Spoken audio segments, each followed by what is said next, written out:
Good morning అండి. మీ అందరూ ఈరోజు ఉదయం ఇక్కడికి రావటం మా అందరికీ ఆనందం. హాస్పిటల్కి వచ్చినందుకు ఆనందం అని చెప్పకూడదు. మా డాక్టర్లకి ఏంటంటే కర్మ మళ్ళీ కలుద్దాం అంటానికి కూడా లేదు. బట్ ఇది ఆడిటోరియము ఒక ప్రత్యేక పర్పస్ కోసం వచ్చాం కాబట్టి ఇది ఆనందకరమైన విషయం. ఈ ఆడిటోరియంలో ఒక చరిత్ర ఉంది. మాకు పాత హాస్పిటల్ ప్యారడైజ్లో కిమ్స్ హాస్పిటల్ ఉండేది. అది శాంత ఆడిటోరియం. వరప్రసాద్ రెడ్డి గారి అమ్మగారి పేరు పెట్టుకొని అద్భుతమైన ఫోటో పెట్టుకొని ఆ ఆడిటోరియంలో 12 ఏళ్ళు ఎన్నో మంచి ప్రోగ్రామ్స్ చేసాం. ఇక్కడికి వచ్చిన తర్వాత ఆ అమ్మ పేరు తీసేసి మా బావమరిది పేరు పెట్టాల్సి వచ్చింది. ఎందుకంటే పాప మా బావమరిది మమ్మల్ని అందరూ వదిలేసి చాలా చిన్న వయసులో చనిపోయాడు. తర్వాత వాడు హాస్పిటల్కి కొంత మాకు కిమ్స్ హాస్పిటల్ ఇచ్చేశాడు. అందుకని ఆ సందర్భంగా వాడి పేరు కొన్నాళ్ళు తలుచుకుందామని పెట్టుకున్నాం. శాంతమ్మ గారి పేరుతో ఇంకా పెద్దవి చేయాలని కోరిక ఉంది. అప్పుడు శాంతమ్మ గారి పేరు పెట్టుకుంటాం. సో ఈ ఆడిటోరియంలో హాస్పిటల్లో కాకుండా బోల్డన్ని సంస్కృత కార్యక్రమాలు కూడా జరుగుతుంటాయి. నా పుస్తకం కూడా నెల రోజుల కింద ఇక్కడ రిలీజ్ చేసాం. సో ఈ సభకి మీ అందరికీ ఆహ్వానం. కరెక్ట్గా మళ్ళీ 10-25 నిమిషాలకి ఇక్కడి నుంచి వెళ్ళిపోవాలి, లేకపోతే నాకు ఆపరేషన్ థియేటర్ నుంచి పేషెంట్లు ఇక్కడికి వస్తారు. ఓకే, కాబట్టి వచ్చేస్తారు. సో ఇక్కడ ఉన్న వాళ్ళందరూ నాకు ఆత్మీయులే. శ్రేష్ఠ గారు 4 రోజుల కింద పరిచయం. వరప్రసాద్ రెడ్డి గారు నాకు భావరికం రెండూ ఉన్నాయి. ఓకే, మేము ఇద్దరం పక్క ఇళ్ళు. ఇంకా పట్నాయక్ చెప్పక్కర్లేదు. పట్నాయక్ వెళ్ళి పైకి వెళ్ళి తలుపు కొట్టొచ్చాడు కోవిడ్లో మా హాస్పిటల్ ద్వారా. కానీ ఆయన ఇంకా జనాలకు అవసరం కాబట్టి దేవుడిని వెళ్ళి వెనక్కి వెళ్ళు అని చెప్పి వెనక్కి పంపించాడు.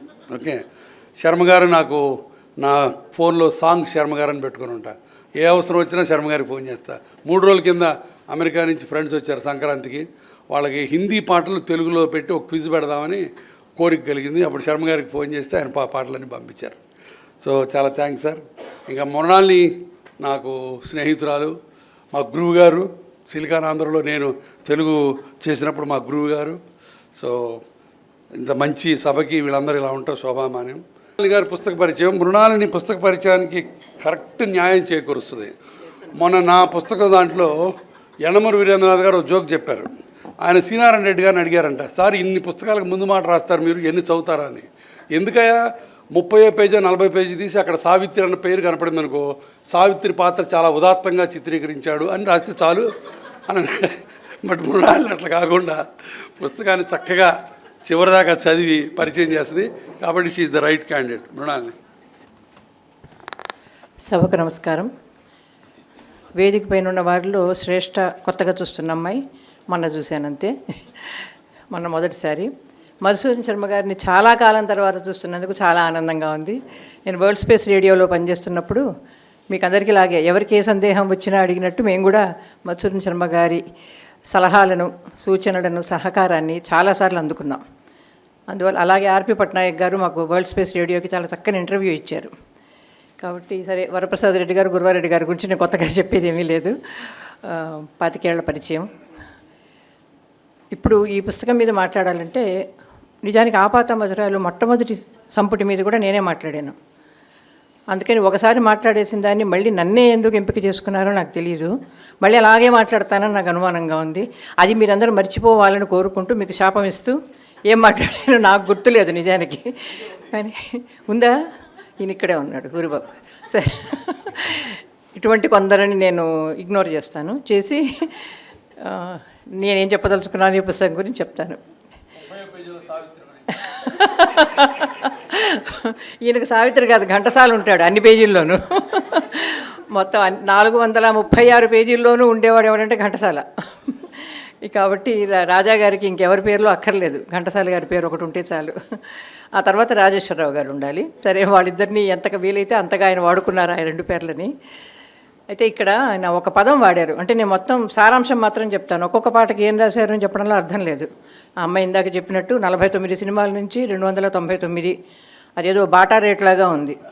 50 సినిమాలు 300 పాటలు అయితే బాగుండేది. ఎవరైనా రౌండ్ ఆఫ్ చేస్తారు, వీళ్ళు ఎందుకో రౌండ్ ఆఫ్ చేయలేదు.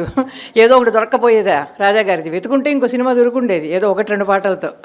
వాళ్ళు వెతకదలుచుకోలేదు, వీళ్ళు బాటా చెప్పులే వేసుకుంటారని దీనివల్ల నాకు రుజువైంది. అయితే ఇన్ని పాటల గురించి చెప్పడంలో అర్థం లేదు కాబట్టి అసలు రాజాగారు ఎందుకు ఇలాంటి పుస్తకాలు రాశారు అన్నది నేను ఆలోచించాను. ఆయన భలే అమ్మాయిలు సినిమా పాటల గురించి రాస్తున్నప్పుడు ఒక మాట వాడారు, మనకు శ్రవణ సంస్కారం కనుక ఉంటే శృత పాండిత్యం సినిమా పాటల ద్వారా అబ్బుతుంది అని. ఆ ఒక్క వాక్యమే మొత్తం పుస్తకానికి కీలకమని నేను అనుకుంటా. అంటే మనకు నిజానికి సినిమా పాటలు వినేవాళ్ళు చాలామంది పండితులు కారు, సంగీతంలో కానీ సాహిత్యంలో కానీ రెండిట్లోనూ కారు. కానీ వాళ్ళు సినిమా పాటల్లో ఒక ఆనందాన్ని వెతుక్కుంటారు, ఆనందిస్తారు, దాన్ని మనసుకు పట్టించుకుంటారు, చాలా ఇతరులకు చెప్తారు, ఇంతటితో పంచుకుంటారు. దానికి వాళ్ళకి ఏముండాలి గుణం అంటే, మనం సినిమా సంగీతం వింటున్నప్పుడు మనకు ఉండాల్సిన గుణం ఏమిటి? అది ఒక్క మాటలో చెప్పారు ఆయన, శ్రవణ సంస్కారం. మనకు వినడం అనేది రావాలి, ఆ సంస్కారం అనేది మనలో ఉండాలి. మామూలుగా సంస్కృతంలో చెప్పాలంటే ఇది సహృదయ అంటారు సంస్కృతంలో. ఆ సహృదయత మనలో ఉండాలి. అది ఉన్నప్పుడు ఏమవుతుందంటే, ఆ శ్రవణ విన్నప్పుడు ఏ విషయాలని ఆ పాట నుంచి మనం గ్రహించాలి అని తెలిసి ఉండడం శ్రవణ సంస్కారం. కాబట్టి నేను ఒక పాట వింటున్నానంటే దానిలో సంగీతం ఎందుకు బాగుంది, సాహిత్యం ఎందుకు బాగుంది, అందులో ఉన్న మెలకువలు ఏమిటి, ఆ సంగీత దర్శకుడుకున్న ప్రత్యేకమైన ప్రతిభ ఏమిటి, ఇవన్నీ కూడా నేను ఆలోచించగలిగి నేను జీర్ణించుకోగలిగితే, దాన్ని నేను అర్థం చేసుకోగలిగితే నాకు శ్రవణ సంస్కారం ఉన్నట్టు. అది పెంచుకుంటూ పోతే, మనం వింటూ పోతే మనకు తెలియకుండానే మనకు శృత పాండిత్యం కూడా వచ్చేస్తుంది. అంటే మనకు తెలియకుండానే సంగీతం గురించి సాహిత్యం గురించి ఇంతకుముందు లేని ఒక పాండిత్యం మనకు అబ్బుతుంది. ఈ ఒక్క వాక్యమే ఈ మొత్తం పుస్తకానికి కీలకమని నేను అనుకుంటా. రాజాగారి పుస్తకంలో చేసిన పని అదే. ప్రతి పాటకు సంబంధించి ఆయనకు సంగీతం తెలిసినంతగా సాహిత్యం తెలియదు. సంగీతం విషయంలో ఆయన మాస్టరు, నిజంగానే మాస్టర్ రాజానే ఆయన.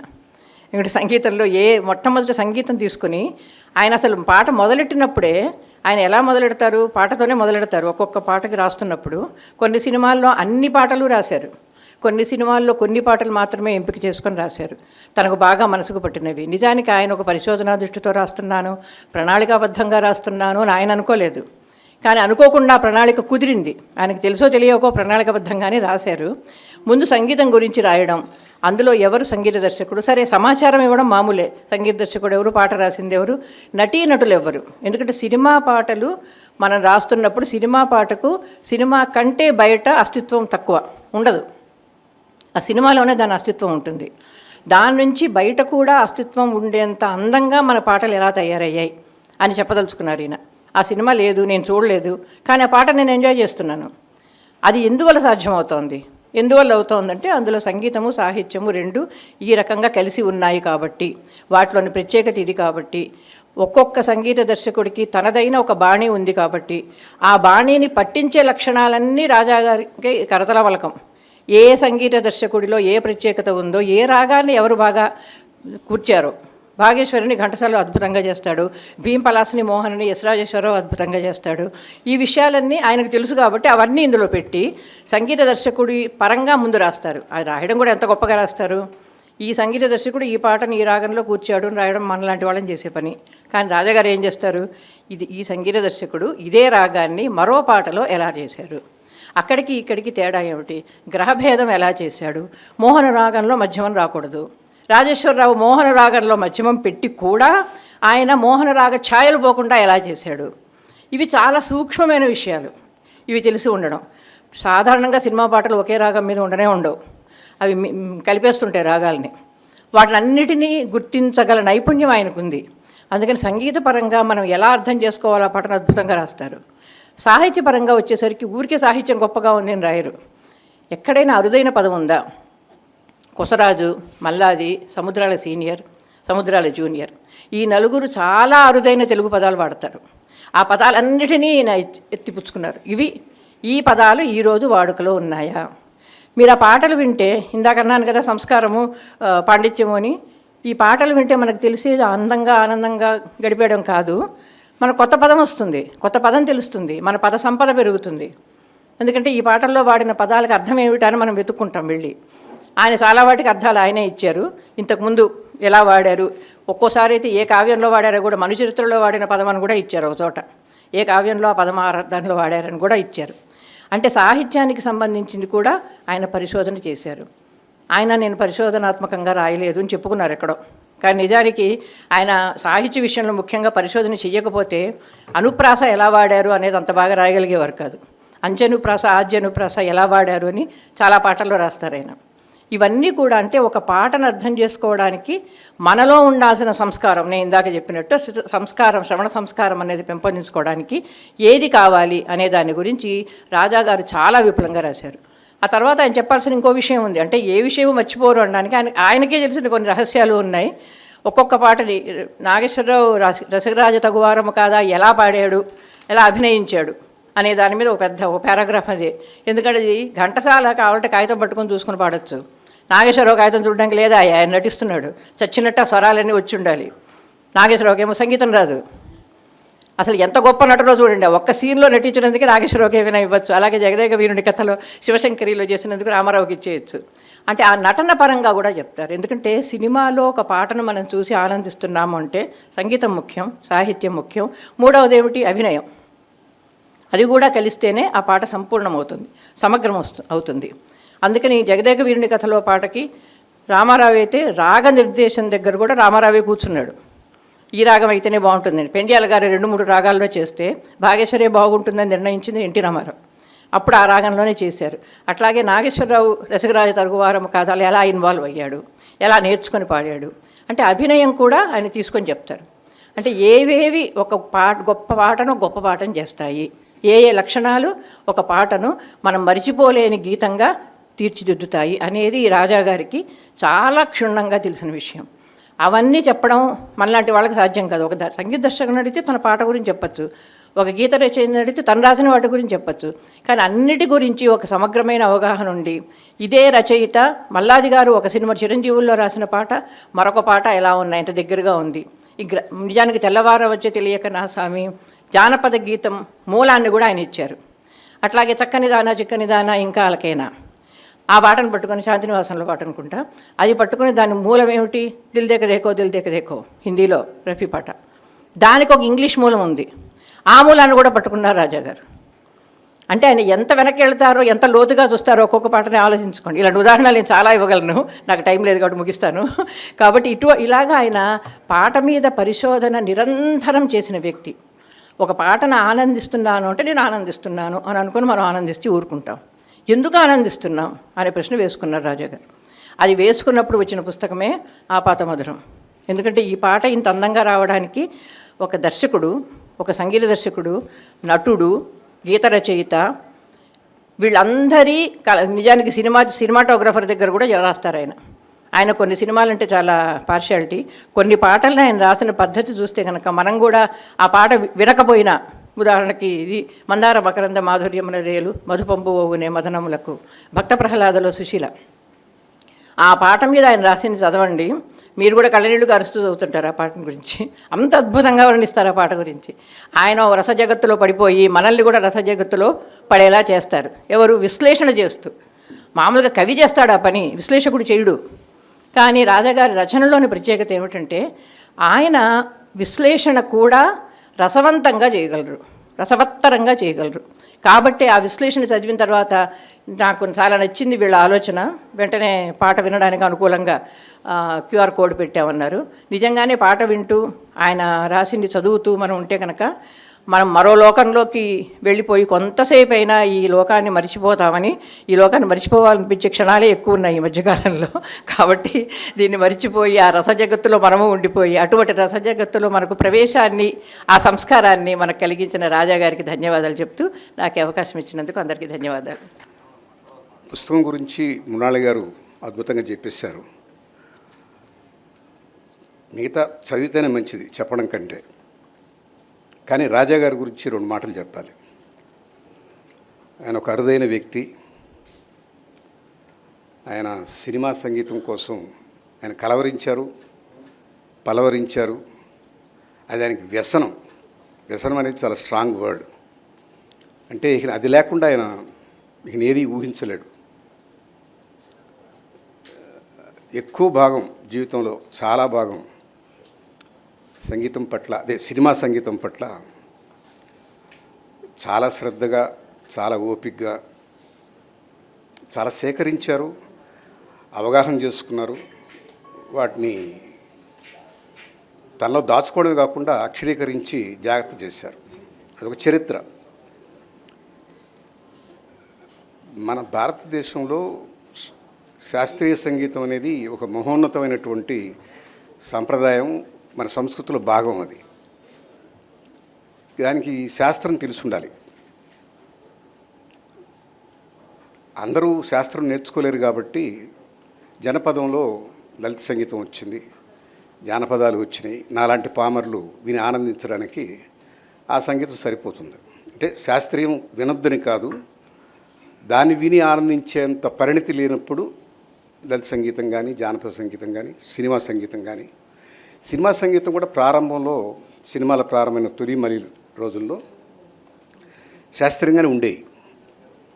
అయితే కాలానుగుణంగా శాస్త్రాన్ని అనుసరిస్తూనే, దానికి ఉన్న పరిధులు పరిమితులు పాటిస్తూనే మర్యాదపూర్వకమైనటువంటి కొంత రాగ సంక్రమం చేశారు.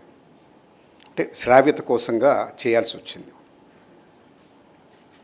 అలా ఎవాల్వ్ అయ్యి క్రమేణా శ్రావ్యతకే ఎక్కువ ప్రాధాన్యం వచ్చింది. సాహిత్యంలో కూడా చాలా పెద్ద మార్పులు, సినిమా సంగీతానికి కావ్య గౌరవం కల్పించినటువంటి మహానుభావులు మల్లాది రామకృష్ణ శాస్త్రి గారు, దేవులపల్లి కృష్ణశాస్త్రి గారు, సిరివెన్నెల సీతారామ శాస్త్రి గారు, వేటూరి నారాయణ రెడ్డి గారు, దాశరథి, ఇటీవల కాలంలో చంద్రబోస్, అనంత శ్రీరామ్, ఇలాంటి వాళ్ళంతా అద్భుతంగా రాశారు. అయితే ఒక సినిమా సంగీతంలో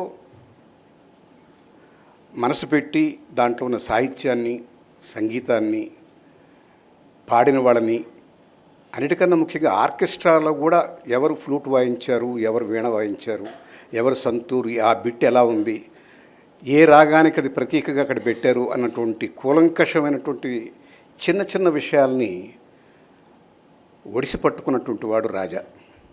అది ఒక ప్రత్యేకమైనటువంటి ఆయనకున్న టాలెంట్.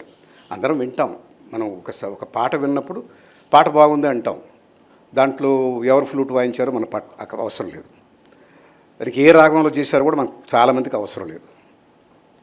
అక్కడక్కడ తరచుగా కొంతమందికి ఓహో ఇది పలానా రాగం కదా అందుకని బాగుందేమో అనుకునే వాళ్ళు ఉంటారు. మెజారిటీ ఆఫ్ ది పీపుల్ కేవలం పాట బాగుంది అనుకుంటారు. కానీ నిజంగా దాంట్లో ఉన్నటువంటి రసాన్ని అనుభవించాలంటే ఇలాంటి రాజాగారి లాంటి వాళ్ళు చెరుకుని నోట్లో పెట్టి నవిలితే ఎంత రసం వస్తుంటుందో అలా ప్రతి విషయాన్ని, ప్రతి సందర్భాన్ని మృణాల్ గారు చెప్పారు. ఈ పాట నేపథ్యం, ఈ పదం ఎందుకు వాడారు, ఈ పదం ఎందుకు వాడలేదు, రాజేశ్వరరావు గారు మోహనంలో ఎన్ని రకాల వేరియేషన్స్ చేశారు, ఇట్లాంటివన్నీ కూడా ఆయన విశ్లేషించి చెప్పి బార్డర్ లైన్లో ఉన్నటువంటి నాలాంటి వాళ్ళని ఆ సంగీతం పట్ల నెట్టినటువంటి కృషి వారిదే, రాజాగారిదే. అదంత తేలికైన విషయం కాదు. రాసిన వాళ్ళు దాని గురించి పట్టించుకోలేరు, సంగీతం చేసిన వాళ్ళు దాని గురించి మాట్లాడలేదు, పాడిన వాళ్ళు మర్చిపోయారు, నటించిన వాళ్ళు వెళ్ళిపోయారు వాళ్ళ డబ్బులు వాళ్ళు తీసుకొని. దాన్ని తీసుకొచ్చి దాంట్లో ఉన్నటువంటి సొగసులు, దాంట్లో ఉన్నటువంటి అందాలు, దాంట్లో ఉన్నటువంటి రుచులు మనకు విడమర్చి చెప్పి రాసి చదవండి, వినండి అని చెప్పినటువంటి రాజా వందనీయుడు. తప్పకుండా వారికి మనం ఇవాళ ఇక్కడ లేకపోయినా ఆయన చేసిన కృషికి మనం ధన్యవాదాలు తెలపాలి. దాన్ని జాగ్రత్త చేసి అక్షరీకరించి పెట్టుకోవాలనుకున్నటువంటి వాళ్ళ అమ్మాయి శ్రేష్ఠకి నా అభినందనలు. ఇందాక గురవారెడ్డి గారు ఒక మాట అన్నారు, శ్రేష్ఠ వరప్రసాద్ గారిని కూడా ఒప్పించి చేసిందని.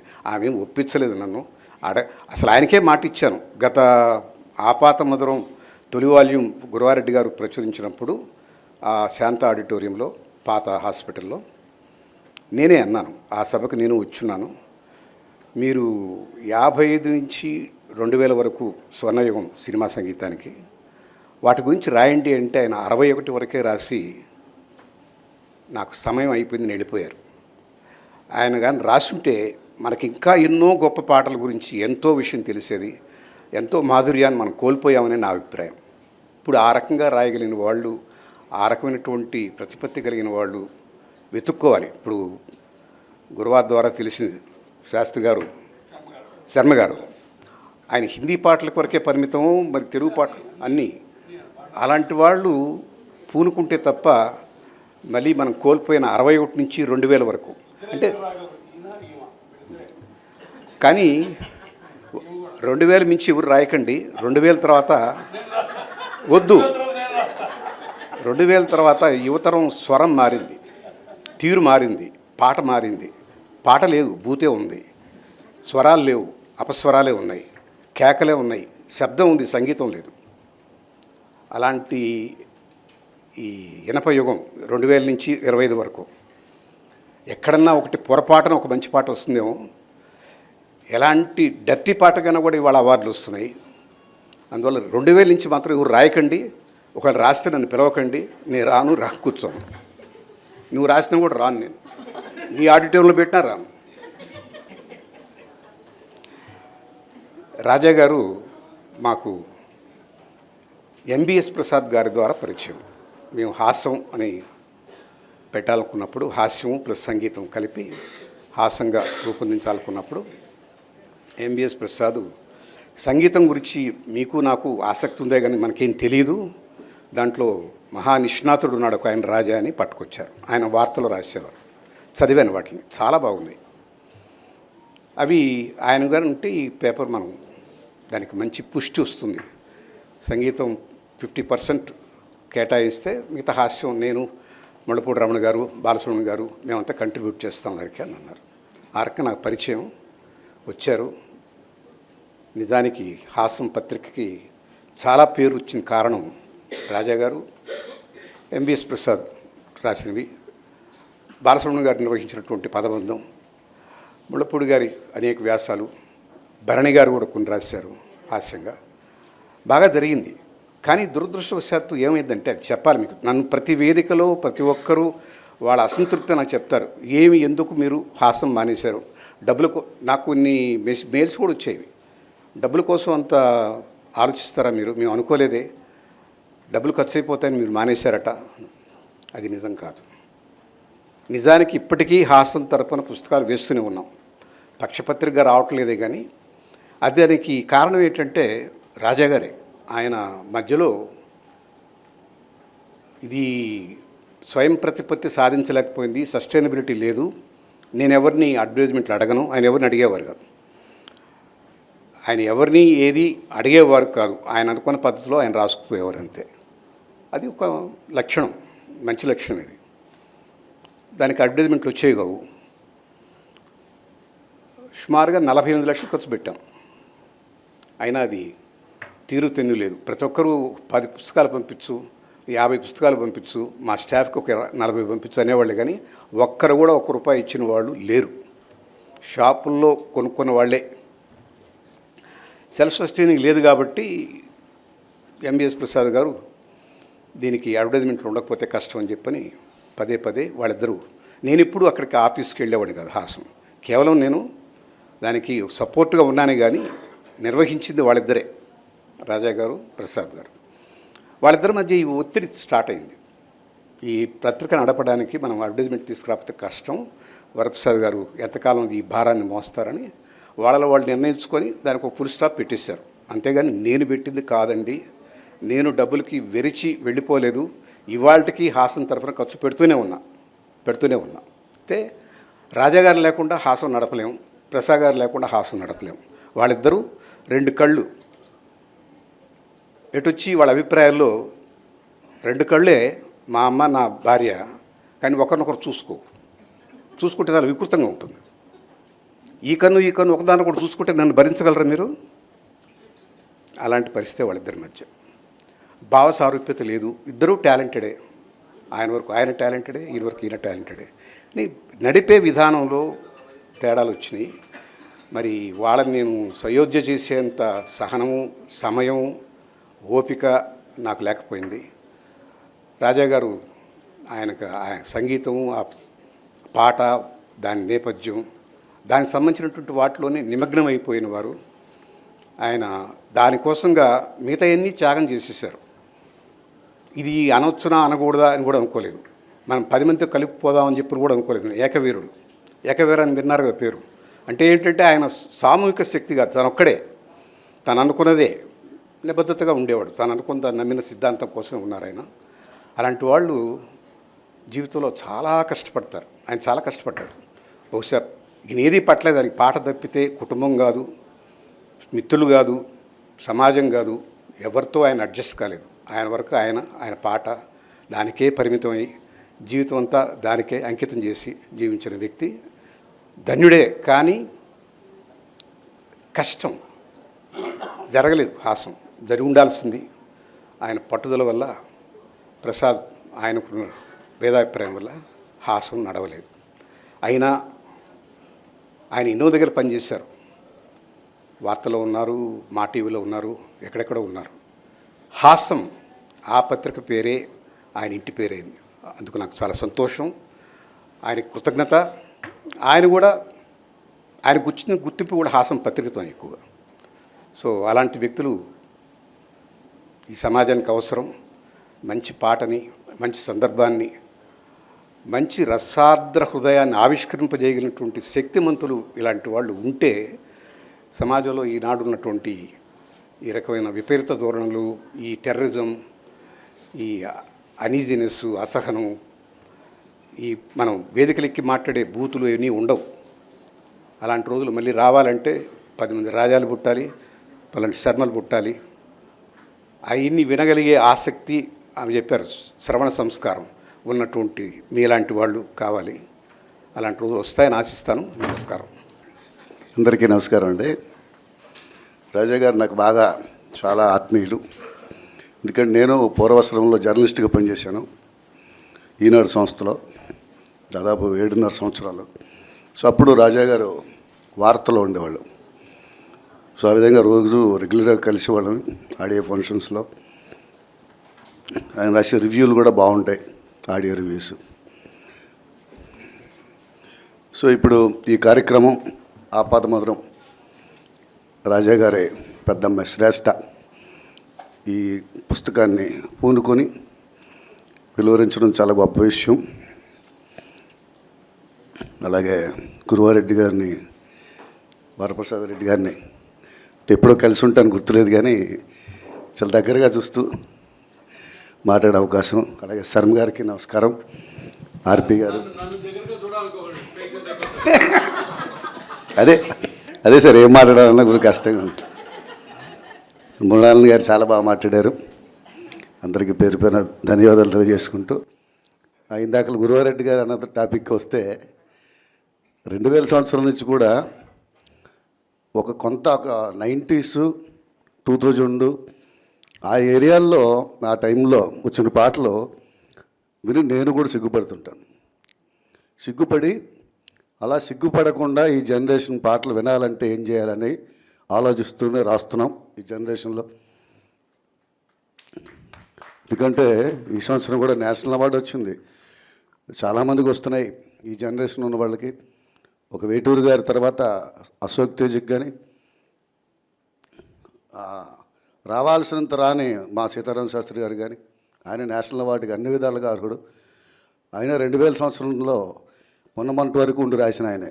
సో మనం 2000 సంవత్సరం నుంచి నిషేధిస్తే సీతారామ శాస్త్రి గారు నిషేధించాలి, అది అసలు మంచిది కాదు. అలాగే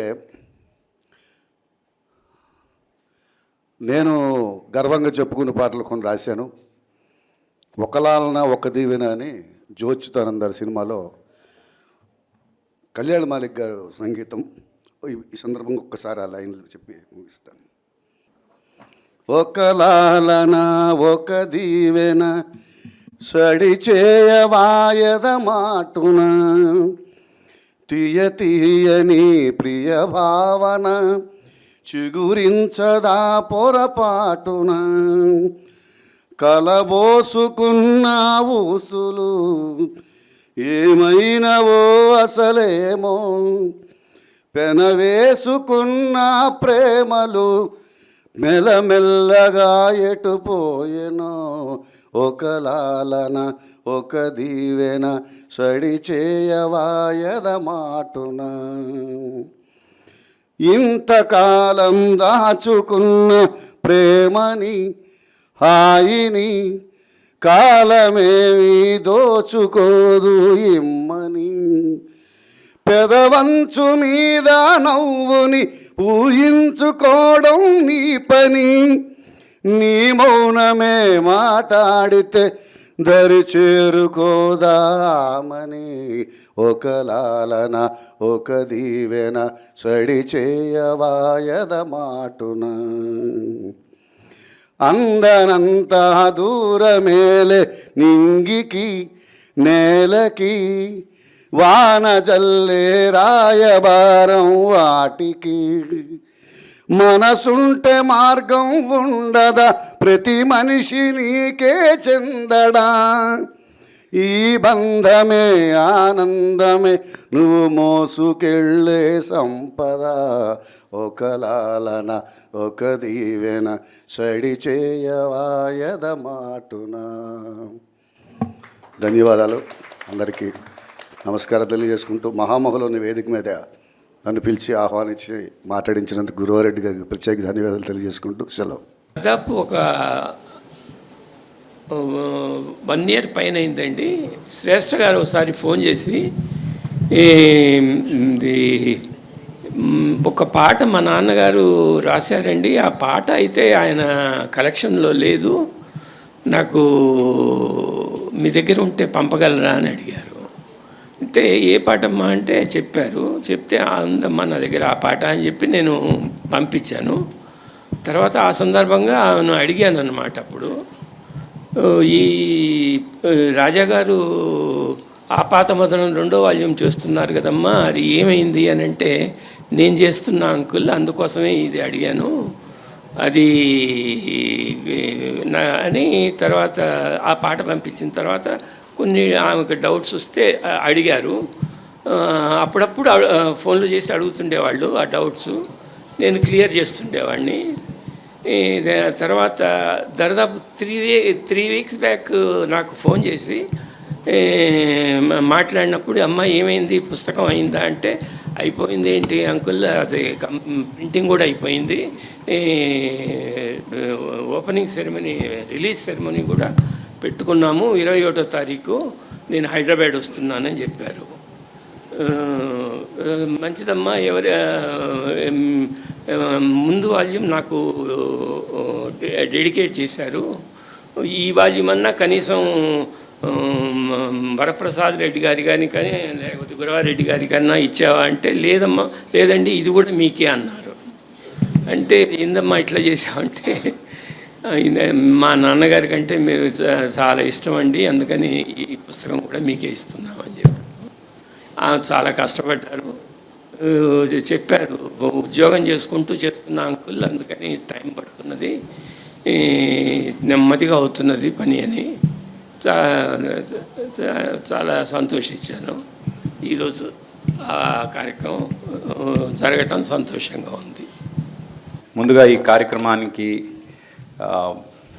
నాంది పలికిన శ్రేష్ఠ గారికి అభినందిస్తున్నాను. అలాగే ఇక్కడ నాకు పునర్జన్మనిచ్చిన గురువారెడ్డి గారికి, నాకు చాలా ఇష్టమైన వరప్రసాద్ రెడ్డి గారికి, సాహిత్యం అంటే ఏంటి అని మనందరికీ పరిచయం చేసిన మృణాలిని గారికి, అలాగే శర్మ గారికి పేరు పేరున అందరికీ నమస్కారం. నేను అందరికన్నా చిన్నవాడిని, వాళ్ళ పక్కన కూర్చునే అదృష్టం ఇచ్చినందుకు మా తల్లిదండ్రులకు ఫస్ట్ థ్యాంక్స్ చెప్పుకుంటూ,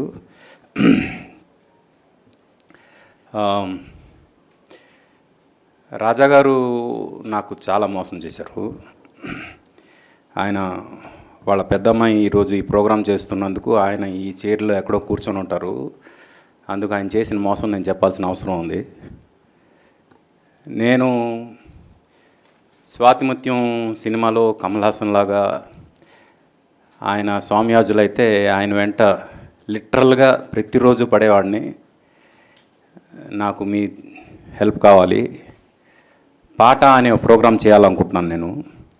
ఆ ప్రోగ్రాంలో అసలు మన సినిమాలో పాట ఎప్పుడు పుట్టింది, ఎలా పుట్టింది అంటే, ఆన్ లొకేషన్ సాంగ్స్ పుట్టిన దగ్గర నుంచి ఈరోజు లేటెస్ట్ రికార్డింగ్ టెక్నిక్స్ వరకు టెక్నాలజికల్గా జరిగిన ట్రాన్స్ఫర్మేషను, ఇన్స్ట్రుమెంటల్గా జరిగిన ట్రాన్స్ఫర్మేషను, కంపోజింగ్ పరంగా జరిగిన ట్రాన్స్ఫర్మేషను, అలాగే లిరికల్గా జరిగిన ట్రాన్స్ఫర్మేషన్, మొత్తం ఈ ట్రాన్స్ఫర్మేషన్స్ మొత్తం మొత్తం చెప్దాము ఒక ప్రోగ్రాం ద్వారా, క్రొనాలజికల్గా చెప్దాం, అంటే టైం ఫ్రేమ్లో చెప్దాం అని నేను ఒక ప్రపోజల్ పెట్టాను. అది ఆయనకు నచ్చింది. దానికి నేనే యాంకరింగ్ చేస్తాను. మొత్తం అంటే అది ఒక ఆర్కైవ్ లాగా, ఇంకా మన తెలుగు పాట గురించి ఎవరైనా ఏమైనా అడిగితే అది అక్కడ దొరకాలి అనేలాగా ఉండాలి. అలా చేద్దాం ప్రోగ్రామ్, ఎంత లెంత్ వచ్చినా పర్వాలేదు అని నేను లిటరల్గా ఆయన వెంటపడ్డాను. ఐడియా చాలా బాగుంది, తప్పకుండా చేద్దాం అన్నారు. ఆయన అంటూనే ఉన్నారు కానీ నాకు అవకాశం ఇవ్వలేదు, ఇవ్వకుండా వెళ్ళిపోయారు. అందుకు నాకు ఆయన మోసం చేశారు. సార్ మీరు ఎక్కడున్నా ఇది మాత్రం నేను గుర్తుపెట్టుకుంటా. ఎందుకంటే మీకు తెలిసిన ఇన్ఫర్మేషన్ ఏదైతే ఉందో దానిలో కనీసం 5% అయినా ఈ బుక్స్ ద్వారా జనానికి తీసుకొచ్చారో లేదో నాకు తెలియదు. నేనేంటంటే కనీసం ఒక 60-70% అయినా మీ దగ్గర ఉన్న ఇన్ఫర్మేషన్ని ప్రపంచానికి పరిచయం చేద్దామనే ప్రయత్నం చేసి ఆ రోజు మీ వెంట అలా పడ్డాను. కానీ సడన్గా ఒకరోజు మీరు చెప్పకుండా వెళ్ళిపోవడం చాలా బాధేసింది. కొన్ని మీరు రాసినవి కొన్ని ఆల్రెడీ శ్రేష్ఠ గారి దగ్గర పెట్టారు అని చెప్పారు. అవి నేను I will go through them. But what ever said and done, ఇప్పుడు శర్మ గారికి కూడా చెప్తున్నాను సార్, ఏదైనా ఇన్ఫర్మేషన్ ఉంటే మాత్రం దయచేసి లెట్ ఇట్ బి దేర్. అంటే మీ నుంచి నెక్స్ట్ తరాలకి కంటిన్యూ అవ్వడానికి మీ వంతుగా మీరు మ్యాక్సిమం మీరు ప్రపంచానికి ఇచ్చేయండి సార్. మీ తర్వాత తరానికి అది వెళ్ళాలి. వెళ్ళకపోతే అది తప్పు అయిపోతుంది మీ నుంచి. రాజాగారు చేసిన తప్పు మీరు చేయవద్దు. రాజాగారు నాకు చేసిన మోసం మీరు ఎవరికి చేయొద్దు. ఇది ప్రత్యేకంగా నేను చెప్తున్నా. ఎందుకంటే ఇది చాలా అంటే ఆయన జీవితంలో ఎంత డెడికేట్ అయ్యారు పాట కోసం అనేది దగ్గరగా ఉన్న మా అందరికీ తెలుసు. ఇప్పుడు ఇక్కడ సుబ్బారావు గారు, సురేష్ గారు, రవి గారు, భాస్కర్ భట్ల గారు, ఓం గారు, మా అందరికీ క్లోజ్గా చూసాం కాబట్టి మాకు తెలుసు ఆయన దగ్గర ఎంత ఇన్ఫర్మేషన్ ఉందనేది. ఇంత ఇన్ఫర్మేషన్ని ఆయనతో పాటు తీసుకెళ్ళిపోయారన్న ఒక బాధ అయితే డెఫినెట్గా ఉంది. ఆ బాధని నెక్స్ట్ ఎవరైనా అంత ఇన్ఫర్మేషన్ డెఫినెట్గా ఉండేవాళ్ళు తక్కువే ఉంటారు. బట్ డెఫినెట్గా కొద్ది గొప్ప ఇన్ఫర్మేషన్ ఉన్నవాళ్ళు కూడా వాళ్ళ ఇన్ఫర్మేషన్ మ్యాక్సిమం ఇది చేయాలి అంటే డాక్యుమెంట్ చేయాలి అనే ఉద్దేశం. ఈ జనరేషన్ అంతా కూడా ఈ బుక్ ఫార్మేట్ కన్నా ఆడియో విజువల్ ఫార్మేట్కి ఎక్కువ అలవాటు పడి ఉన్నారు. అందుకు ఇలాంటి బుక్స్ని ఏవి ఫార్మేట్లోకి తీసుకొచ్చే ప్రయత్నం కూడా చేయాలని వరప్రసాద్ రెడ్డి గారికి నేను ప్రత్యేకంగా కోరుకుంటున్నా. దాని వరకు నేను ఏ రకంగా మీకు హెల్ప్ అవ్వగలను, I'm there sir for this. Thank you very much. Thanks for this opportunity. Thank you.